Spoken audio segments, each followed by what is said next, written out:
আসসালামু আলাইকুম। পোর্তো থেকে আমি হামিদ মাহমুদ বলছি। আজ আপনাদেরকে দেখাবো পর্তুগালের গ্রামগুলা কেমন হয়। এখানের গ্রামগুলা এত সুন্দর, এত গোছালো, যা দেখতে খুবই মনোমুগ্ধকর। ডিউটি শেষে বাসায় যাচ্ছিলাম, ভাবলাম একটা ভিডিও মেক করি। আমি যে এখানে আছি এই গ্রামেরই একটা দোকান। এই দোকানটা দেখেন, এইগুলা ঘাস গরুকে খাবারের জন্য লাগাইছে। এই দেশে প্রত্যেকটা ইউরোপিয়ানদের, পর্তুগিজদের একটা করে গাড়ি আছে। ওরা গাড়ি ছাড়া কোথাও চলতে পারে না। বিশেষ করে জনপ্রিয় এই দেখেন একটি বাড়ি। এরা বাড়িগুলো খুব সুন্দর করে গুছিয়ে রাখে। এখানে কিছু গরুর ফার্ম আছে। আর এগুলা, এটা হলো ভুট্টা ক্ষেত। ভুট্টা হচ্ছে, এই দেখেন কি সুন্দর।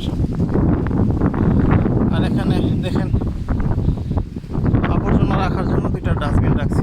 এই কয়টা ঘর বাড়ির জন্য এই ডাস্টবিনগুলো রাখছে। আর এই ঘাসগুলা গরুকে খাবারের জন্য লাগানো হয়েছে।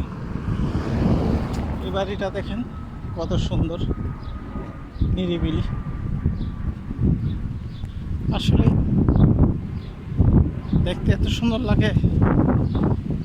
আর রাস্তা দেখেন, জনগণ এত কম, খুব রাস্তার ভিতরে দেখাই যায় না। দেখেন ভুট্টা ক্ষেত হয়েছে এই সাইডে, কত বড় বড়। এই ভুট্টা শেষে এগুলা গাছগুলো গরুকে খাওয়াবে, মেশিন দিয়ে কেটে রেখে দিবে। কি সুন্দর রাস্তা, কোনো ময়লা নাই, পরিষ্কার।